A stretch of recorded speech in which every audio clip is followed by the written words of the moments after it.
Looking for a fun way to win up to 25 times your money this football season? Test your skills on Prize Picks, the most exciting way to play daily fantasy sports. Just select 2 or more players, pick more or less on their projection for a wide variety of statistics, and place your entry. It's as easy as that. If you have the skills, you can turn $10 into $250 with just a few taps.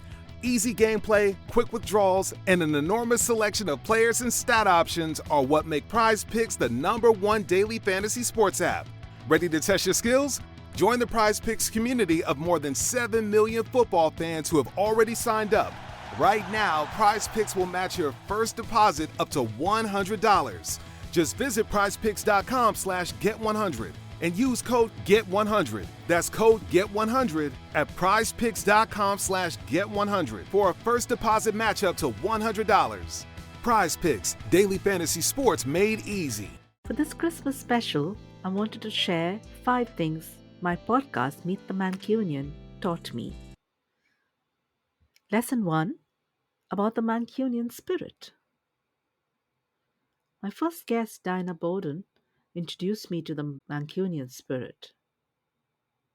In her own words, what I love about Manchester and being a Mancunian is just our spirit, and we're fierce, you know, and we will stand up. And going back to sort of Peterloo, and you know, the way that the suffragette movement was very strong in Manchester. You know, there's loads of times when Manchester sort of stood up for itself. Lesson 2, play to your strengths. If you can't run a marathon, write poetry to fundraise. My guest, Anthony Parker, a school teacher and a poet, talks about fundraising for different homelessness charities here. It came about, I post a lot of my poems on Twitter, and obviously hearing about issues such as homelessness and the food bank crisis in the country, and I'm not the most sporty person, so other people do like things like marathons and half marathons, and I just thought, oh, why don't I see if I ask for requests for poems based on all manner of themes, just to see if people would sponsor me for doing that. And it went from there, and I posted something on Twitter about it, and I got quite a lot of likes and responses from it. So I started doing poems by request, initially to raise money for Mustard Tree, which is a homelessness charity within Manchester, and later on to do the same for Fair Share as well. Lesson number 3, together we do more. Risha Lancaster, Coffee for Craig, talks about being part of the homelessness network and how that helps them serve the community better. We started sort of talking to other charities, other grassroots organisations, and formed Coalition of Relief, which was a load of us got together, and we decided that we wanted to sort of start working with the council, start working with the police, and from there it kind of progressed. The homelessness partnership was formed, all the charities started working together with the council, and we started to sort of chat to the council and say that we needed something in the evenings to offer to people, and somewhere where we could start sort of collating information about people who were on the street, start working with the council, start working with all the charities. Be quirky, be unashamedly you, and find your own angle is lesson number 4. Timeline therapy from Katie Brannigan. Forest therapy from Natalie Rosetta. And forest bathing from Gaylor. Well, timeline therapy was devised in the mid-80s, and it's a combination of techniques used in hypnotherapy and techniques used in neuro-linguistic programming coaching, now, which is commonly known as NLP. And NLP, a lot of it is about how you speak to yourself, the words that you use. So those two things were sort of combined to give you timeline therapy, which helps eliminate negative emotions such as anger, sadness, fear, hurt, guilt, by going back to the root cause of when you first really felt angry or sad or whatever the emotion is that you're dealing with. And it can also help with any self-limiting beliefs, limiting decisions. So many people, especially women in particular, are notoriously bad for going, well, I'm not worth it. Why should I do that? Oh, well, I don't believe in myself, so why should anybody else believe in me?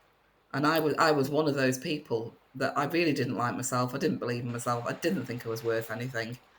And because of timeline therapy, I now know I am worth something, and I do believe in myself. And that's where I want to help women, help them get to places like that. So the forest therapy came about from sort of through the mindfulness, and then doing some mindful walking, kind of learning about walking meditation, came through that, and then taking clients for sessions outside when some people found that they couldn't kind of open up in a small space, and that kind of thing. And so I started to feel, again, through my own experience, oh, there's something in this nature connection. And then so I just started looking it up and sort of reading and researching around it, and discovered that it's a whole thing and it has this name. And, you know, forest bathing is something that's been really well researched. So it came from Japan as a formal practice. I mean, it's global. It's something inherent in all human beings. So there's something called the biophilia principle, which a guy called E.O. Wilson proposed, and it just we know it. It just means it's a human being's innate tendency to want to connect with all living things. You know, so when a child bends down to look at a flower, or collects a leaf or a conker or something like that, that's biophilia. You know, that we want to connect with other living things, animals as well as plants. And so, yeah, it's across the world. Everyone sort of does forest bathing. I always say that at the start of my forest bathing sessions, you know. Life takes a squiggly path is lesson number 5. We've got a postman who turned community worker. We've got a receptionist who turned CEO. We've got a security guard who became an artist. I ended up working as a postman, basically, and I got very bored. I found it very boring. It was the same thing every day, over and over again.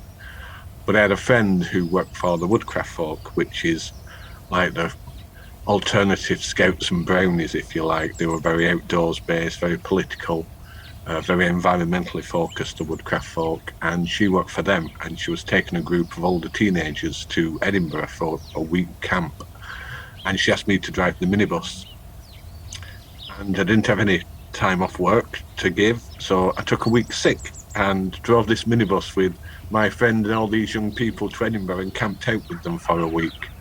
And it was the most fun I have ever had. I think I was about 20 at the time, and it was just a breath of fresh air in terms of a completely different field of work. So after enjoying that so much, one of my friends at the post office identified that there was a part-time youth and community workers course in Rochdale where I lived. It was good.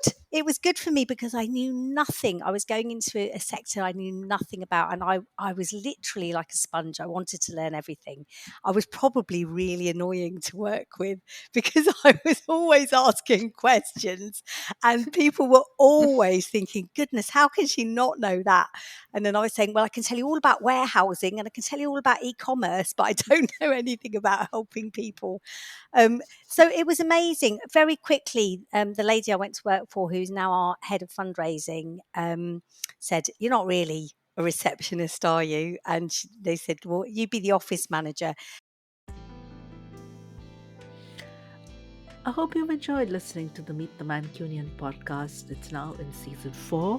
There have been lots of inspiring guests who featured on the podcast, and I hope the lessons they share, the challenges they've overcome, and the passion they display really helps you and motivates you to follow your own dreams and goals. If the podcast has been of any help at all, please do reach out. I'd love to hear from you. You can do so on the Meet the Mancunian website, www.meetthemancunian.co.uk. You can do so on my social media. You can leave me a voice message, leave me a review. I'll be very grateful for any feedback at all. If you're celebrating Christmas, I'd like to wish you and your loved ones a very Merry Christmas and a Happy New Year. If you're celebrating Hanukkah, I'd like to wish you a Happy Hanukkah. And if you're just celebrating the holidays, Happy Holidays to you. Should you not be celebrating at all, here's to new beginnings, and I hope 2023 brings you a great new start in life. Thank you so much for listening. Bye-bye.